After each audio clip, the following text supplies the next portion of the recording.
Bonsoir tout le monde, petite vidéo rapide pour vous présenter mon deck pendule. J'ai fini de le construire récemment, j'ai fait mes premiers matchs avec aujourd'hui.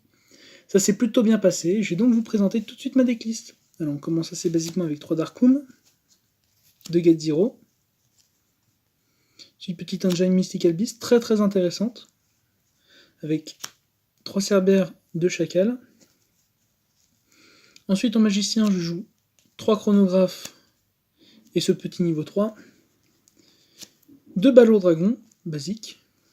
3 Sageoeil, très fort. La meilleure carte du deck ensuite. 3 Harmonies, c'est celle qui vous permet de faire le plus de combos. 2 Crocs noirs, 2 Poisons violets.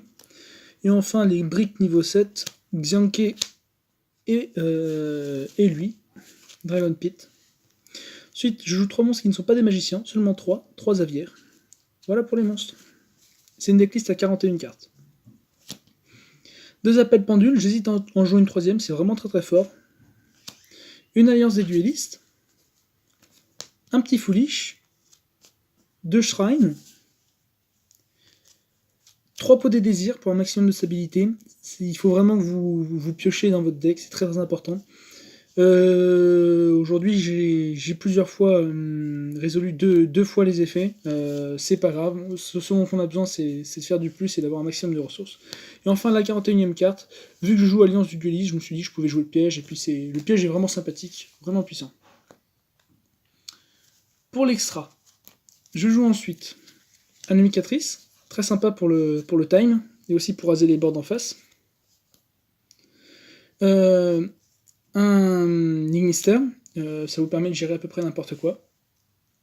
Très sympa pour les OTK. Un dragon roi suprême, un dragon Clairwing. Pareil, même raison que pour le Scarlight mais sans le burn, il vous permet de raser le terrain en face et d'OTK. Un Dragster. Dragster, c'est bien quand on est premier, avec Harmonie on invoque le niveau 3 et puis on fait ça, comme ça. On perd pas trop de ressources, on peut utiliser l'effet d'harmonie au premier tour et c'est chouette, ça fait une bonne synchro. Une fusion. Le Odize Absolute Dragon. Norito. Le dragon X6 Rébellion Roi Suprême. Pour les OTK, c'est vraiment sympa.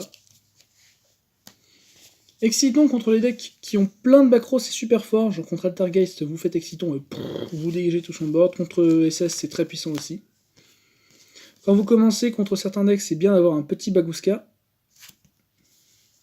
Un Cowboy Gagaga pour le burn, pour le time. Borelon Dragon pour les links. Zephra, Lan et Metalphose.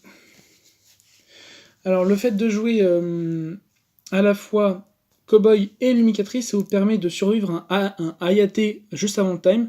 Généralement, ça va être à votre tour, va y avoir le time, le mec vous aura tapé juste avec Ayate parce que c'était la fin de la partie. Et il va être persuadé que c'est bon parce que vous n'aurez pas le temps de faire vos combos. Vous faites vos combos, vous faites le Lumicatrice, vous faites le Cowboy Gagaga, vous gagnez. Un petit redémarrage rouge, sympathique, en side. 2 Dino Luther, c'est un niveau 7 en plus, donc il est vraiment puissant, il a tout à fait sa place dans ce deck. 3 Lancea, c'est super fort, je me suis fait rouler dessus contre Horcrux, mais c'est très fort, la seule fois où je l'ai eu, mon adversaire a passé, donc c'était rigolo.